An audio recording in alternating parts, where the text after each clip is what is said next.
Praise the Lord. Iran Iraq நாடுகளிடையே போர் நடந்து கொண்டிருந்தது. படைத்தளபதி யூசுப் தன்னுடைய படை முகாமில் ஒரு கூடாரத்தில் இருந்தார். இரவு நேரத்தில் அவருடைய கூடாரத்தில் எதிரி படையை சேர்ந்த வீரன் ஒருவன் ஓடி வந்து அடைக்கலம் கேட்டான். அவரும் கொடுத்தார். தன் கட்டிலுக்கடியில் ஒளிந்து கொள்ள இடம் தந்தார். அவன் கையில் இருந்த கத்தியில் இரத்தம் வடிந்து கொண்டிருந்தது. அவன் யாரையோ குத்திவிட்டு வந்திருக்கிறான் என்று மட்டும் தெரிந்து கொண்டார்.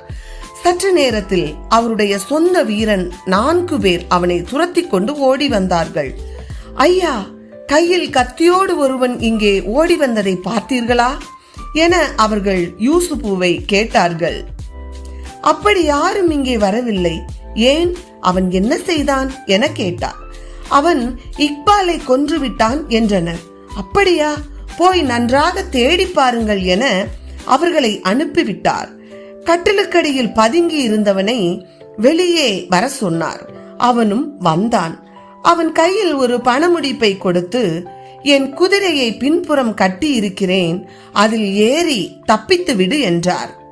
ஏனையா, நான் இன்று இரவு தங்கிவிட்டு விடியற்காலையில் ஓடி விடுகிறேன் என்றான். அவரோ, நீ யாரை கொன்றுவிட்டு வந்திருக்கிறாய் என்று தெரியுமா?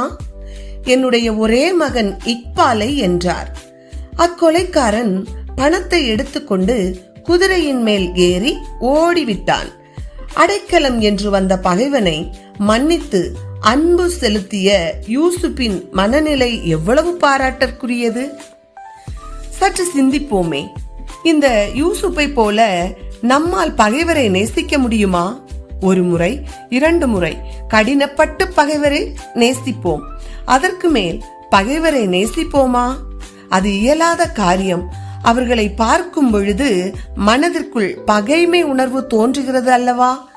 நம்மை பகைக்கிறவர்களுக்கு நாம் நன்மை செய்ய வேண்டும்.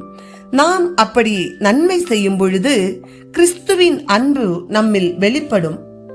ஆகவே தான் இயேசு தன்னை காட்டிக் கொடுத்த யூதாசை சிநேகிதனே என்று அழைத்தார். இயேசுவின் சீசர்களில் ஒருவன் மல்குசின் காதை வெட்டின பொழுது நிறுத்துங்கள் என்று சொல்லி அவன் காதை தொட்டு சொஸ்தப்படுத்தினார். பகைவனிடமும் அன்பு காட்டி அற்புதம் செய்தார். தன்னை மறுதலித்த பேதுருவையும் கனிவான பார்வையில் கலங்க வைத்தார். அவன் மனங்கசந்து அழுதான். எனவே பகைவர்களை நேசிப்போம். உன்னை ஒரு கன்னத்தில் அறைந்தவனுக்கு மறு கன்னத்தையும் கொடு. உன் அங்கியை எடுத்துக் கொண்டவனுக்கு உன் வஸ்திரத்தையும் எடுத்துக்கொள்ள தடை பண்ணாதே என வேதத்தில் வாசிக்கிறோம். எனவே பகைவரை நேசிப்போம். கர்த்தர் தாமே நம்மை ஆசீர்வதிப்பாராக. ஆமேன்.